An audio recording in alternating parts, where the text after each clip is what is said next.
So the idea of the good and the bad Jew is a theme that we've seen throughout. In assimilation, the good Jew gives up their Judaism, is a Jew at home and a man on the street, and does everything to completely integrate and look like every other citizen in the European country that they're in. Even in the communism movement, Lenin differentiates between the good and the bad Jew, the good Jew that fights for social utopia without identities versus the bad Jews who join the Bund. So how has this idea of the good and the bad Jew mutated today, and what is its manifestation? So one of the most prominent ways that we see it today is among those who are trying to promote anti-Zionism in left-wing circles. They are trying to drive a wedge among Jews. The way to drive a wedge is to create the idealized image of the good Jew as the anti-Zionist, and therefore Jews who are anti-Zionists will get more platformed, will get displayed as the ones that are kind of given the right to speak in various left-wing circles. And the good Jew will be the one who will speak against Israel, who will not only kind of not care about Israel. That's no longer enough. It used to be enough for Jews to say, just leave me alone. I don't care about Israel. Now, for Jews to be considered the good kind of Jews in certain circles, left-wing circles, progressive circles, they have to engage in almost exorcism ceremonies, like public displays of their complete hatred to Israel and Zionism, and thereby they show their credentials as the good Jew. And this is how you drive a wedge, by telling Jews, if you want to belong to our circles, if you want to be associated with ideas of social justice and the good society, then we expect you to go through this ceremony in order to get the label of the good Jew, and then you can come in. And why is it that anti-Zionism is so strong on the left? What is it about the progressive space that makes this such a home for it? The response to that is really the Soviet Union, which might appear odd, but it really goes back there. All the Marxist ideas, the Soviets' idea, the left-wing ideas get developed there, and anti-Zionism becomes an important organizing principle. It's a way to often get coalitions to work together that would otherwise not work together, and then it gets exported to left-wing circles in Europe, and from there to the West. So it really begins there. The classic anti-Semitism that you see in right-wing circles has been discredited during World War II in left-wing circles. So today we forget that, but anti-Semitism, when it emerged, and we discussed it when we discussed Herzl, it was at the time considered progressive and modern and very popular among students on campuses. That's where Herzl encounters it, and it was the ideology of the future. Today, we think of anti-Semitism as the ideology of the deplorables, people who are involved in academia and journalism on campuses and social justice circles.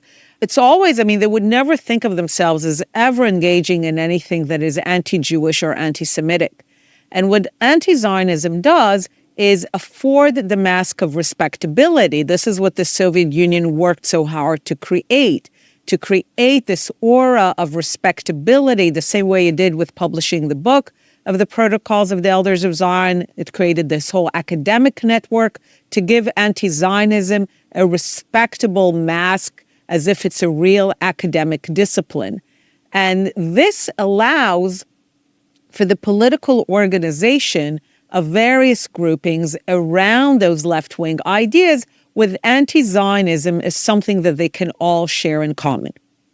People were very quick to point out, and correctly so, during COVID, that the anti-China rhetoric that was going around could easily lead to anti-Asian hate. So why is this so different for Jews and anti-Israel rhetoric? When you have problems with other countries, generally it's understood by people that this should not lead to actions against people in your own country who share the same nationality or the same ethnicity or historical background. At one point, I've struggled for many years with the question of, at this moment, what is the difference between the anti-Semitism that comes from right-wing circles and the anti-Zionism that rises in progressive and left-wing circles? There's no question that the anti-Semitism on the right is lethal, and Jews get killed by anti-Semitic attacks. But it's also very clear that it is the enemy from without. So it's like crime. You know you might be a victim of crime. It could be lethal, but criminals are not your social circles. So you understand crime as a threat that is from the outside. Anti-Zionism, I feel, is much more like domestic violence because it uses the mask of respectability against you in your home. What is the home? It's places that Jews even built, social justice circles, academia, journalism, places where Jews have come to prominence. And there, in the places the Jews have come to consider their home, that's where the assault takes place.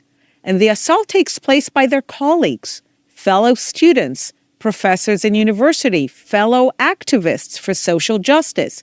And the assault takes place under the mask of respectability of anti-Zionism. So anti-Zionism always translates into an assault on Jewish life.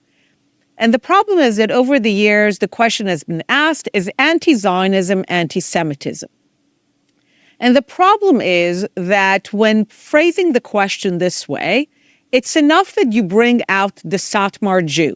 We talked about how the Satmar Jews, the Neturei Karta Jews are being tokenized in order to say, look, it's not about the Jews. We're not against Jews. No one really cares that their opposition to Zionism is a Jewish theological opposition. They serve as very useful protectors against the charge that anti-Zionism is against Jews. So the problem is not the theoretical question. I can make the theoretical case of how anti-Zionism is directly a continuation of anti-Semitism and uses the same themes and the same mechanisms. But at one point I realized that what we need to ask is what happens to Jews when anti-Zionism rises? Rather than ask the theoretical question, ask the practical question. Just what happens?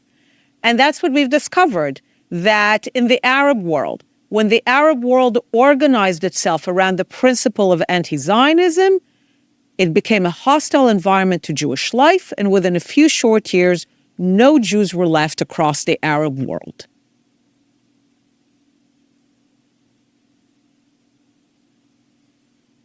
And the Soviet Union, we saw it too. The Soviet Union claimed to be only anti-Zionist. It was not against Jews. But the Jews very clearly knew that it was directed at them because all you had to do, this is also what happened in the Arab world, all you had to do was say we're against Zionism, not against Jews, but then you blame the Jews for being Zionists. Doesn't matter if it was true or not. And then you can basically operate against the Jews. The same thing happened in Eastern Europe. In the Soviet Union, Jews were basically charged with Zionism, and this was how they could be assaulted. And as soon as Jews could leave the Soviet Union, they left. And we see it in Jeremy Corbyn's Labour Party, in the UK, that it became a hostile environment to Jewish life because he was so obsessed with anti-Zionism and genuinely did not think that it was about being against Jews, but the Labour Party became this cesspool of anti-Jewish hatred. And we've seen it in the Women's March in the United States and other places.